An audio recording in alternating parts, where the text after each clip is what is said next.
రాజు, చింటూ చిన్ని మంచి స్నేహితులు.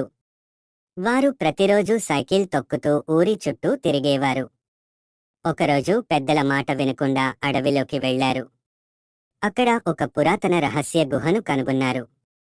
గుహలో మెరుస్తున్న నిధిపెట్టెను చూసి సంతోషపడ్డారు. కాని అదే సమయంలో దుష్టుడు సీను వచ్చి నిధిని తనదిగా ప్రకటించి వారిపై దాడి చేశాడు. రాజు చాకచక్యంగా వ్యవహరించి ముగ్గురు కలిసి సీను నుంచి తప్పించుకొని ఊరికి చేరుకున్నారు.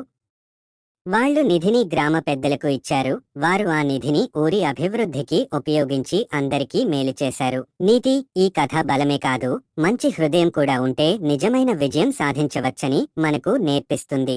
ఇలాంటివి మరెన్నో వినడానికి మా కథలను షేర్ చేయండి, లైక్ చేయండి, సబ్స్క్రైబ్ చేయండి.